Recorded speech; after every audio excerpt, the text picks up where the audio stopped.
Hello everyone, this is Highlander from MTG Cardsmith doing another custom Magic the Gathering card review, and I have my special guest friend with me today, Islandsnake.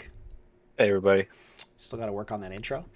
Uh, okay, and today we're reviewing a card by Ashdust. This is a new cardsmith here, and he just sent us one card to review, so let's get to it. This is Taroga Skybridge Runner. This is a 2 blue black for a legendary creature, Bird Rouge. It says Rouge. Okay. And this is a 2/4 with haste. Whenever one or more creatures attack, each player exiles the top 3 cards of their library with spoil counters on them. Whenever a player deals combat damage to one of your opponents, that player may play a card in exile with a spoil counter on it without paying its mana cost. If they do, they exile the top card of their library with a spoil counter on it. Okay. Always giving me a headache. Yeah, there's a lot going on here. Okay, so let's see if we can take our time here. Okay. So, whenever one or more creatures attack, so any basically whenever any player attacks with any number of creatures, everybody exiles the top 3 cards of their library with spoil counters on them. Is that a thing you can even do? Can you have counters on exiled cards? Yeah, you can do that. Okay. It's been done. Karn is an example. Whenever a player deals combat damage to one of your opponents, that player may play a card in exile with a spoil counter on it without paying its mana cost. If they do, they exile the top card of their library with a spoil counter. Okay, so basically what this does is anytime anybody attacks, everybody puts 3 of the top cards of their library into a pile, into like a separate pile, more or less. And that is like a community pile, I think. Yeah, It's seems like basically that. like a community pile, right?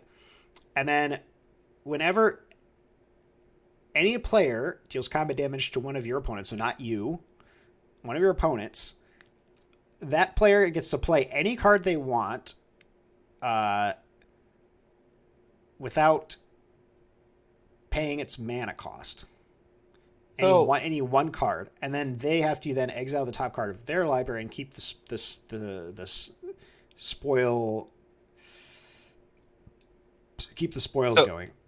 yeah, so you basically like take a card from your deck and you put it into the spoil. This is insane because it says each time Yeah, yeah. when a player deals combat damage. So it's not even just like Well, like first, if you had 10 creatures attack, this would well, happen 10 times, right? you actually no. Well, you bring up a good point. Players cannot deal combat damage, so that's kind of one issue with this card.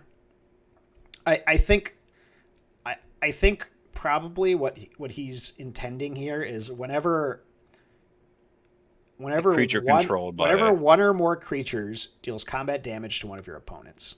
I think that's probably the way to word this, because I don't think he means do this 10 times if you hit with 10 creatures. I think what he's saying is like, whenever like one of your opponents is dealt damage because of a combat phase, essentially. Oh, so like whenever you hit like the HP of the summoner. Yeah, more or less. So it's like this should say whenever one or more creatures deals combat damage to one of your opponents. I think that's how you want to word that. Why is this one or more thing even a thing? Shouldn't it just be like whenever a creature No, because it's very one whenever or a more? Yeah, creature is very different than one or more. Because one or more yeah, means that's true. like whenever you hit with any number of creatures, and yeah, the other one is Yeah, just yeah. so. Regardless, this card is actually kind of nuts because so let's think about this in like so this card gets actually more and more insane the more players there are, right? Because Yeah. basically, for every combat step, everyone's going to exile the top 3 cards. Okay, so like let's say let's just again go through a scenario. So you play this guy, you attack with him immediately because he has haste, right? Everybody exiles the top 3 cards. Okay, and presumably you're attacking because you can deal damage. So you deal damage to one of your opponents, and now you get to play a card for free, which is out of a lot of A cards. lot of cards. Yeah, 3 is a lot, by the way. It's 3 per Like, person too. yeah, so imagine you're playing with imagine you're playing a 4-player game. You now have 12 cards to choose from that you get to cast one of them for free. You're gonna find something super busted there, right? Yeah. And then you put another card in, so the number of cards exiled doesn't go down. And It then only goes up. on the next player's turn, they attack somebody, and now there are 24 cards in the middle. And now they hit, and they get to pick one of 24 cards to play for free. And then they put another card in. And then the next guy attacks, right? And now there's 36 cards in the pile. Like this card is It becomes a problem. this card, yeah. This is like so. I don't know if there was some card we were reviewing where I was just like, if this card was in the game, I would just stop playing. And this is like kind of one of those cards, but I don't think it's because of the design so much. I think it's really a balance issue. Like, let's, for example, let's just say that this was 1. This card was 1. Okay, whenever one or more creatures attack, each player exiles the top card of their library. So now you attack, and now there's 4 cards in the middle. And then you deal damage. You can cast one of those for free. That's already quite good. Like That's extremely good. That's extremely good. A choice of 4 cards to play without paying their mana costs, right? That's really good. I think maybe this card would be better if it said, whenever one or more creatures attack,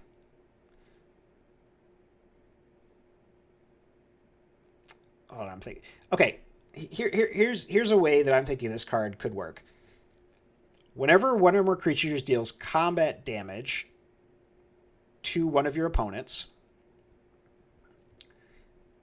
Okay. exile the top card of that player's library. Of the defending player's library. Okay, then the attacking player gets to cast that card for free, play it for free, and if they do, they put another card in the pile.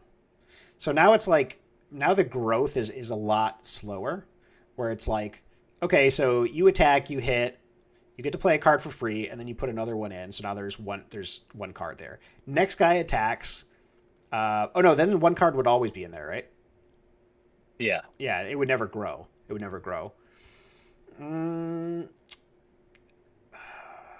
I feel like this card, It's it's too much. Like, I don't like when cards do too much on other people's turns. To like well, you have one player like fighting another player, and everyone is like exiling cards, and yeah. There's a lot going on. I mean, this card actually is bad. Is kind of bad for you in the sense that, like, okay, so yes, you get to play this and you get first crack at it, and people are incentivized to not attack you. So in that sense, it's good.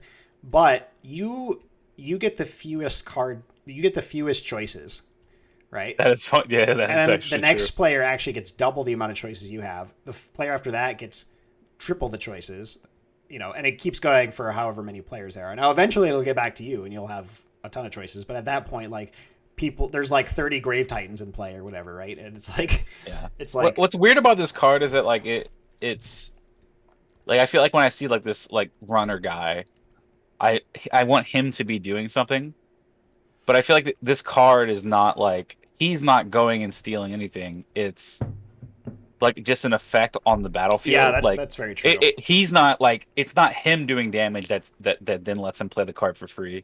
It's not like he's like this like crafty card that's hard to remove that like keeps stealing cards from you. It's almost like he's just like, I'm here, so this arbitrary effect occurs. He's like more or less an enchantment, right?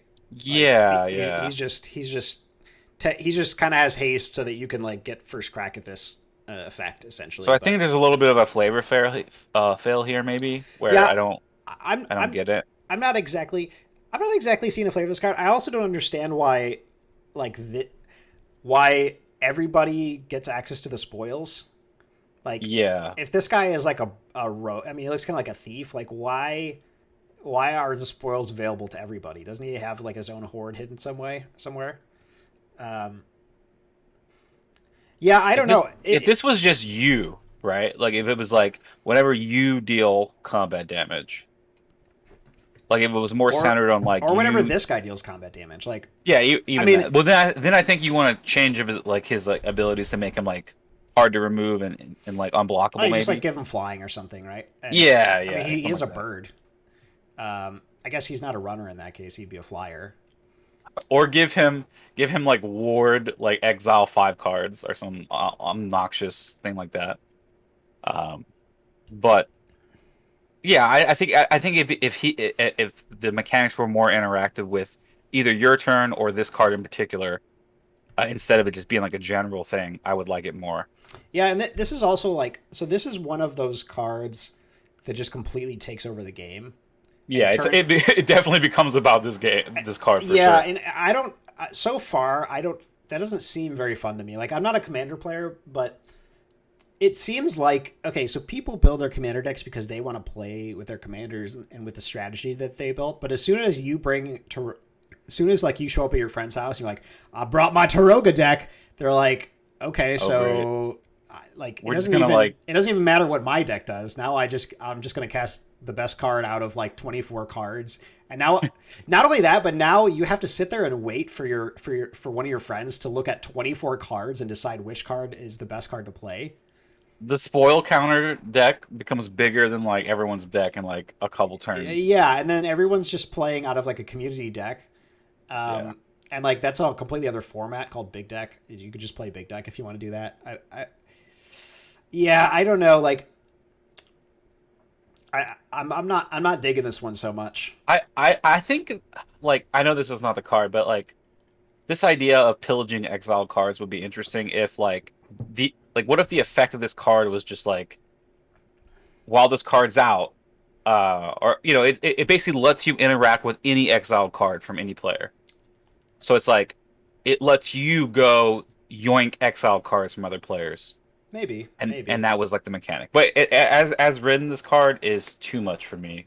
Yeah, it's It this card. It's it definitely too basically much. breaks the game. Yeah, yeah, I agree. It just kind of ruins the game. I think if you bring your Taroga deck to Commander Night, people are just going to stop playing with you because the Yeah, games are just going to become kind of unfun. like everything else about the card, I guess like I don't mind the name, like the colors are fine for the kind of I mean, effects they're going this for. character looks pretty cool. Like, I'm interested in Yeah, this the art's character. I'm cool. interested in this character, but like none of this really Does it? matches with this guy. Yeah, I'm gonna have to Like, give it I think a 1 out of 5 because it's kind of like it ruins the game, so yeah. you can't play it. I have to agree. I think even in like a two-player game, this ruins the game, right? It's like, Yeah. oh no, it doesn't, because in a two-player game, this is actually crazy OP because this only happens when a player deals combat damage to one of your opponents. So it's Oh like, yeah, that's so true. it's basically like you attack your opponent, they exile 3 cards, you get to cast a card for free if you hit them, right? Now, Yeah. if they want to attack you, they have to give you 3 more options that you get to cast for free.